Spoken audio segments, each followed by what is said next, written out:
What is it that you're here to learn?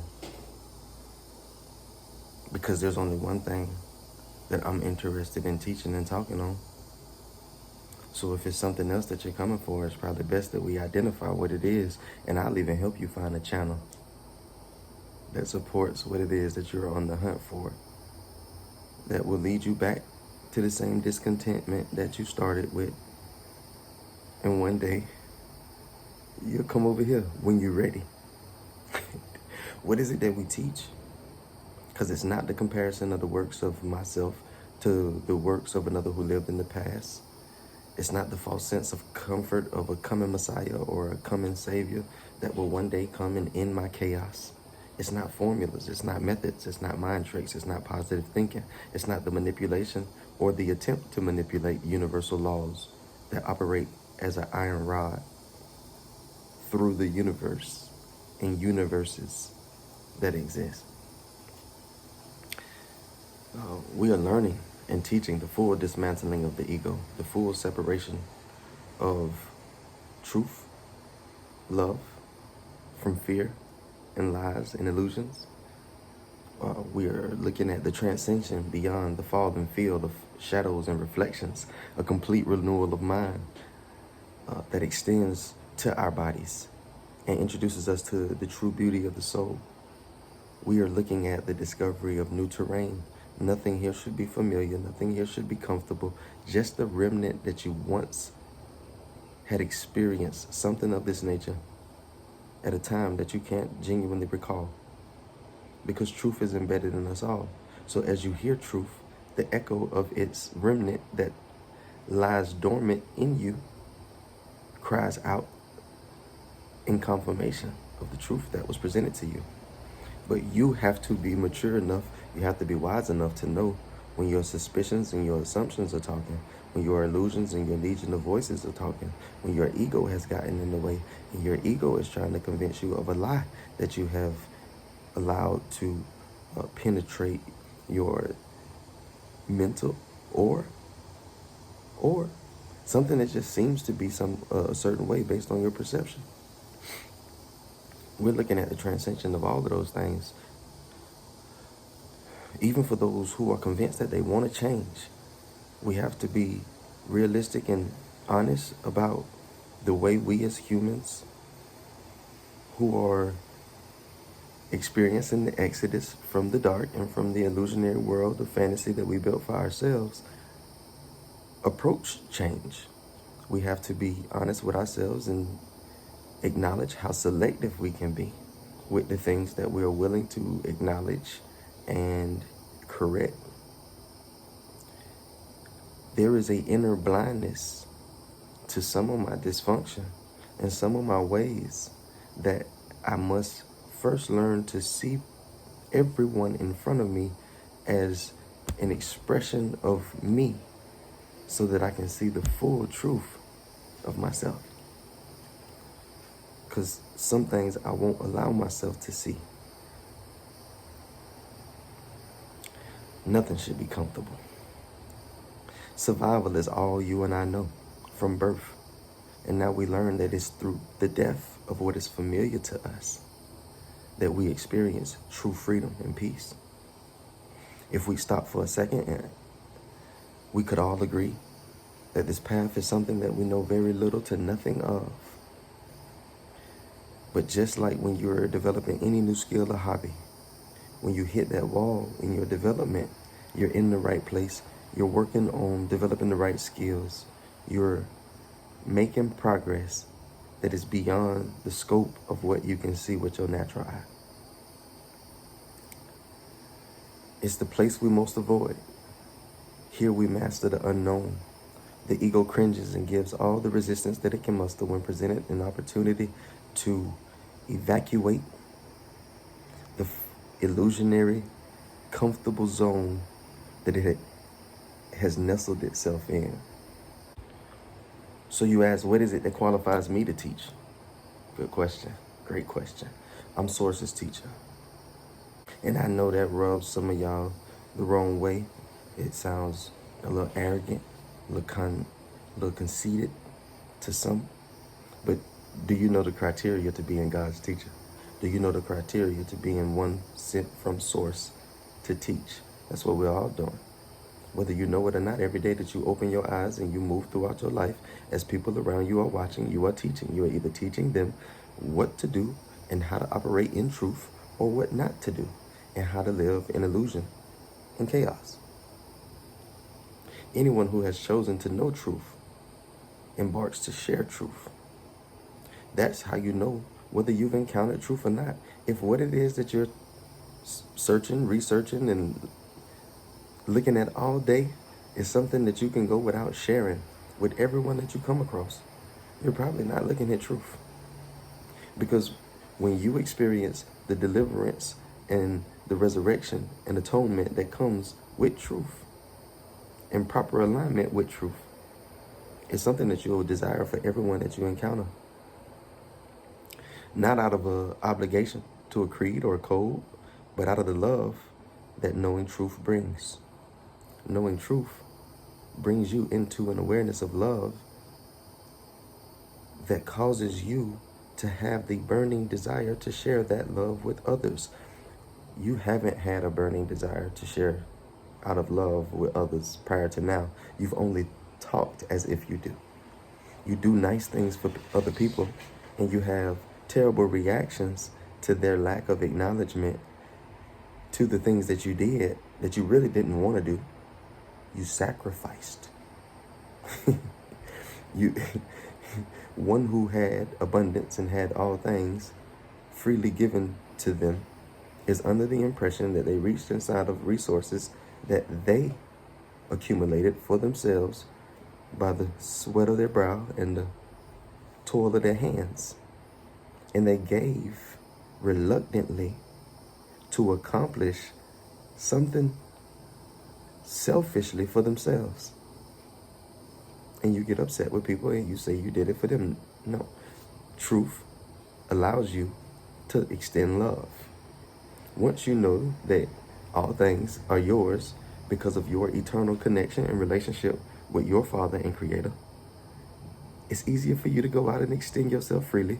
It's easier for you to open your hand, reach in your pocket, and do things for other people because you're no longer under the auspice that you may find yourself in a irreversible bind after you do, because you know truth.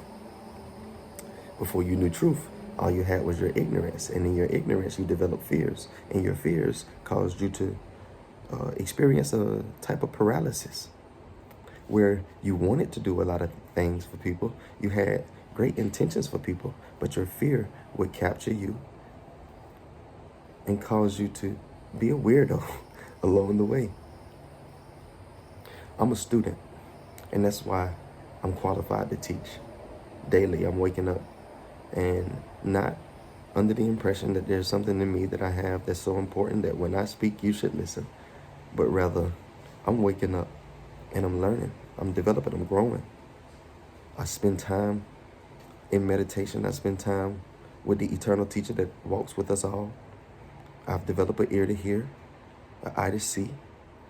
I've shedded judgment. And I just enjoy being a student. You should do it too. You should try to. Instead of being an expert, you should be a student. When people come and talk to you, instead of posing as an expert, you should pose as a student.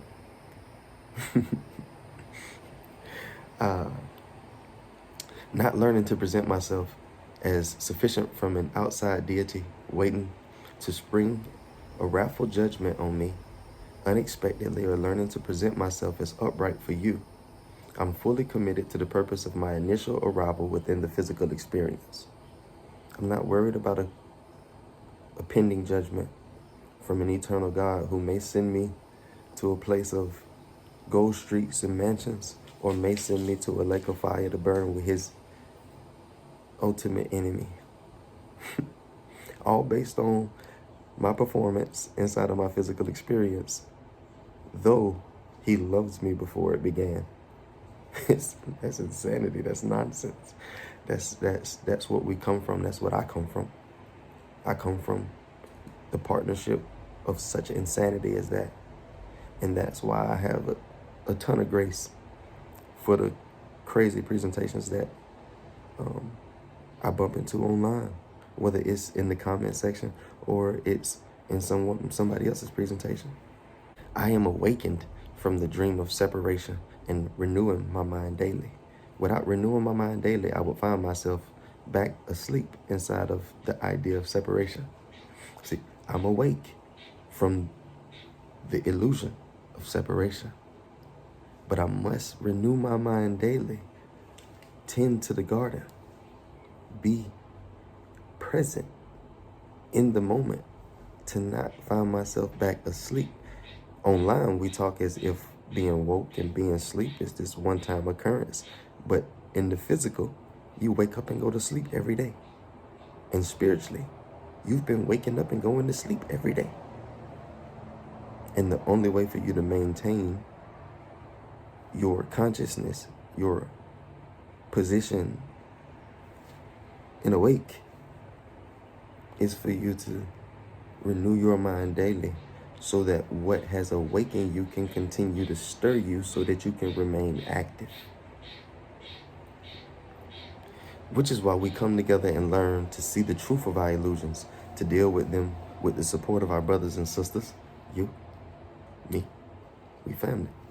With the support of our brothers and sisters who know what it's like to pursue the denial of the self that I know. S-I-K, sick. You've been sick. You've been walking around with the self that you know, but you don't know the truth of yourself. You don't know the truth of your design. You've never studied your origin. You've never studied your creator. How is it that you set out to know the design of a device and did not return to its original source and manuscript? That's tough. What did you read? Who taught you about you if you didn't go and get it from the source? That's why you've been sick. There's a sense of loneliness as you pursue the reversal of years of faulty programming. It's gonna get lonely at times, but it's just because of what you're familiar with. You're familiar with clinging and cleaving to others' opinions and the approval and acceptance of others. And as you learn to approve and accept yourself, you're going to go through a season of the denial of things that you've really taken a ton of pleasure in. And it's going to seem to hurt, but it's for your good. It's a promise. Those most acquainted with you will feel that they know you the least. They fear losing the performance-driven connections that you've tolerated out of a desire to feel important to someone. The ego has many attachments, and each one is a host for an incalculable amount of boggled up emotions and thoughts waiting to be stirred. Everyone is teaching, regardless of their intentions. It is a ceaseless activity that all humankind partake in. I am aware that I was created perfect, and so were you. I am aware that through my own delusions, I was made weak by choosing unconsciously to create unlike my father. I am free from all religion.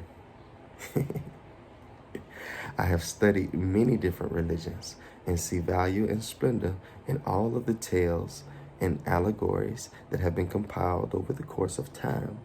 I'm at peace with it. Don't come over here to find religious bashing and hate, because if it means something to you, it means something to me. Not for me, for you. But now, I am aware that the need to belong to something, to have a rule book to tell me when I'm right and when I'm wrong, the desire to have a savior be punished for the evil doings that I hold myself accountable for, was all birthed from the same illusionary dream realm I have awakened from. So you ask, who is the class designed for? Any seeker of truth. Age is not a sign of maturity or a deadline. You are on an endless journey to full awareness of your completion. As you are reinstated in your right mind, back from the draining world of delusion, we are constantly expanding and exploring the new terrain of our new self. The truth is not complicated.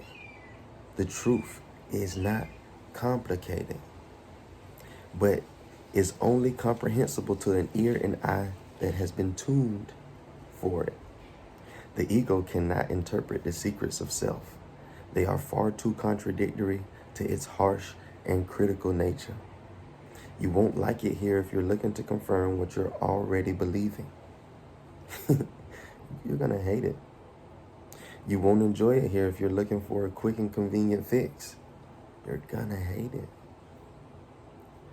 Yet, you will find, after all of your searching for shortcuts, that this is the only way to true peace, true freedom, and true happiness. This is not my way. I would never recommend that you follow my thoughts, as I don't desire that you land in despair. I have abandoned my own thoughts and my way, constantly letting go and shining light on any inner darkness that arises.